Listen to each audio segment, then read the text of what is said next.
سلامونه ستړي مشي وخت مو په خیر. تاسو ته له زیر نیوز څلېرویشت څخه د نن ورځې د مهمو خبرونو ټولګې ته ښه راغلاست وایو. نن سه شنبه د 1404 هجري لمریز کال د سنبلې 11مه چې د 2025 زیږدیز کال د سپټمبر له 2 سره برابر ده.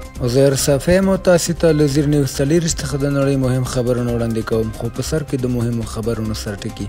په اسرایلی بریدونو کې د امیدوارې ښځې او ماشوم په ګډون لسګونه فلسطینیان وژل شوي. د اسرایلی پوځ د غزې ښار په وروستي بریدونو کې یو امیندواره ښځه او د هغې نازېږې ماشوم د شاطي کډوالو کمپ ته څیرمه وژل شوي دي. امریکا د فلسطیني استازو ویزې رد کړې او په دارفور کې د ځمکې ښویدنې له امله تر 1000 زیات کسان مړه شوي. اوس هم پوره خبرونه. په اسرایلی بریدونو کې د امیندوارې ښځې او ماشوم په ګډون لسګونه فلسطینیان وژل شوي. د اسرایلی پوځ د غزې ښار په وروستي بریدونو کې یو امیندواره ښځه او د هغې نازېږېدلی ماشوم د شاطي کډوالو کمپ ته څیرمه وژل شوي دي. دا راپورونه له مخې په دې برید کې یو بل ماشوم هم وژل شوی دی. اسرایلی ځواکونو د غزې ښار په نورو سیمو په ځانګړې توګه د زیتون او صبره ناحیو کې هم پراخ بریدونه کړي چې پکې لسګونه کسان وژل شوي او سلګونه ودانۍ نړېدلې دي. په همدې ورځ د ناصر سړک پر ګناټ بازار په اسرایلی بمبار کې لږ تر لږه 4 تنه وژل شوي او ګڼ نور ټپیان دي. د ډېرو بریدونو ترڅنګ د غزې د مرکزي برخو اوسیدونکي له سخت لوږې سره هم مخ دي. د ځایي سرچینو په وینا د محاصرې له کبله د دوشنبې په ورځ 3 ماشومان د لوږې له امله مړه شوي دي. د ملګرو ملتونو د لوږې اړوند راپور ته په خبرګون کې د برطانیې د بهرنیو چارو وزیر دا وضعیت د انسان ساخته قحطي بللې او د عاجلې نړیوالې مرستې غوښتنه یې کړې ده. په ورته وخت کې د اسرایل دننه د جګړې د اوږدېدو له امله د حکومت پر سیاستونو نیوکې زیاتې شوي دي.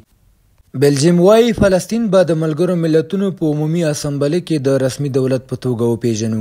د بلجیم د بهرنیو چارو وزیر ماکسیم پریوو اعلان وکړ چې هیواد باید د روانې میاشتې په پای کې د ملګرو ملتونو د عمومي اسامبلې په غونډه کې فلسطین د یو خپلواک دولت په توګه وپیژني. ښاغلي پریوو ویل چې د بلجیم دغه پریکړه د فلسطینیانو د حقونو د ملاتړ او د منځني ختیځ دایمي سولې د ټینګښت په هدف شوې ده. نوموړي زیاته کړه موږ نور د فلسطین د خلکو مشروع غوښتنو د نه کولو توان نه لرو. بلجیم به د هغوی د دولت پیژندنه په رسمي ډول اعلان کړي. د فلسطین د رسمیت پیژندنې ترڅنګ بلجیم پریکړه کړې چې پر اسرائیل 12 سخت او قاطع بندیزونه ولګوي. د وزیر په وینا دغه بندیزونه به د اقتصادي، سوداګریزو او ډیپلوماټیکو اړیکو پر برخو اغیز وکړي. د په وینا دغه ګام د بلجیم د اروپایي او نړیوالو متحدینو سره په همغږۍ کې پورته کیږي او موخه یې په غزې او لویدیځ اردن کې د تاوتریخوالي د پای ته رسولو لپاره پر اسرائیلي حکومت فشار زیاتول دي. دغه پریکړه په داسې حال کې کیږي چې د اسرائیل بریدونه لا هم پر فلسطیني بېګناه وګړو روان دي او د ملګرو ملتونو په سطحه د فلسطین د رسمي پیژندنې موضوع بیا د بحث لاندې ده. امریکا د فلسطیني استازو ویزې رد کړې. د امریکا د بهرنیو چارو وزارت د فلسطیني استازو د ویزې غوښتنه رد کړې ده چې له امله یې فلسطینیان د ملګرو ملتونو د عمومي اسامبلې په راتلونکي غونډه کې ګډون نشي کولی. دا پریکړه د 1947 کال د کوربتوب تړون خلاف بلل کیږي چې له مخکې یې امریکا د ملګرو ملتونو ټولو ګډونوالو ته د ویزو په ورکولو مکلفه ده.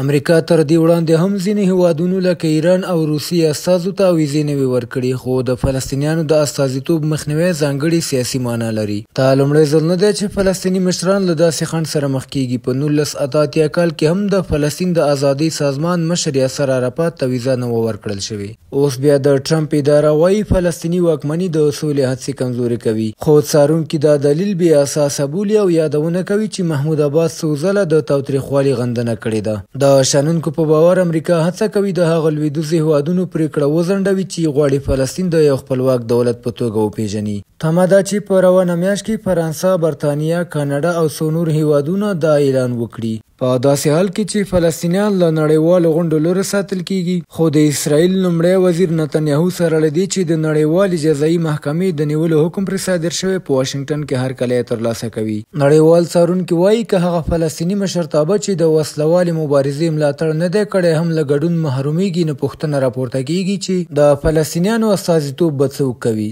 څارونکي وایي د فلسطیني مشرانو د ویزو د ردولو معنا خدا ده چې امریکا د فلسطیني دولت منلو ته چمتو نه ده. اوس وایي چې څوک سوله نه غواړي.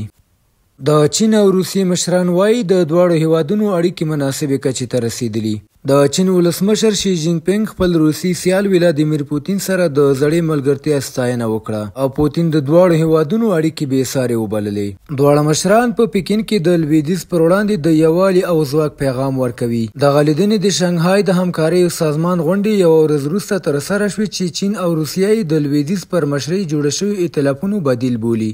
ټاکل شوی چې پوتین له چین سره شاوخوا 20 تړونونه لاسلیک کړي. له 2022 کال د اوکراین جګړې وروسته د مسکو او پکین اړیکې ژورې شوې دي. چین خپله بېطرفي اعلان کړي خو له بندیزونو سره سره یې له روسیې سره سوداګریزې اړیکې جاري ساتلي. د چهارشنبې په ورځ د جاپان د ماتې او د دویمې نړیوالې جګړې د پای د 80مې کلیزې په مناسبت په پکین کې ستر پوځي رژه کیږي. د شمالي کوریا مشر کیم جونګ اون او د ایران ولسمشر پزشکیان په شمول به شاوخوا 20 نړیوال مشران ګډون ولري. پوتین او شي جین پینګ د مغولستان له ولسمشر سره 3 اړخیزې خبرې هم وکړې او پر سیمه ییزې همکارۍ یې ټینګار کړی.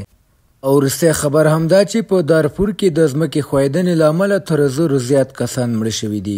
د سوډان په لویدیځ دارفور سیمه کې د مرا غرونو په لمنه کې د سختو بارانونو له امله د ځمکې ښویدنې یو کلی په بشپړ ډول ویجاړ کړی دی. د سیمې د وسلوالې ډلې سوډان د ازادۍ غورځنګ اردو په وینا د یکشنبې په ورځ دغه پیښه د ترسین په نوم د کلي ټول اوسیدونکي له منځه تللي او یوازې یو کس ژوندی پاتې شوی دی. یاده ډله وایي په کلي کې تر 1000 زیاتو کسانو ژوند کاوه چې ټول د طبیعي پیښې ښکار شوي دي. د سیمه ییزو چارواکو په وینا د پیښې د غځېدو شدت دومره و چې ټول کورونه، کرنیزې ځمکې او د خلکو شتمني په بشپړ ډول لاندې شوې ده. دا پیښه په داسې حال کې رامنځته شوې چې د سوډان ډېرې سیمې د روانو جګړو بې ځایه کېدو او لوږې له سختو بشري کړکېچونو سره مخ دي. د دارفور والي دا پیښه انساني تراژیدي بللې او ویلي دي چې د ځایي امکاناتو په مټ د مړو او ټپیانو د رایستلو وړتیا نه لري. هغه له نړیوالو مرستندویه ادارو او ملګرو ملتونو بیړنۍ مرستې غوښتي دي. مرا غرونه چې د جګړې له امله د اوږدې مودې راهیسې له نږدې څارنې او مرستو بې برخې پاتې دي، اوس د دې سترې طبیعي ناورین شاهد ګرځېدلي دي. د نړیوالو خبري اجانسونو په وینا دا د سوډان په وروستیو کلونو کې تر ټولو خونړۍ طبیعي پیښه بلل کیږي چې په یو وخت کې یې دومره ستر انساني تلفات اړولي دي. بهرني خبرونه همدومره او د کورنۍ او سپورټي خبرونو لپاره زموږ پاڼې وڅارئ. په خواله رسنیو فیسبوک، انسټاګرام، ایکس، یوټیوب او ټیک ټاک زموږ خپرونې خوښې او موږ تعقیب کړئ. ادرس یې زیر نیوز 24 تر سبانۍ خپرونې د الله په امان.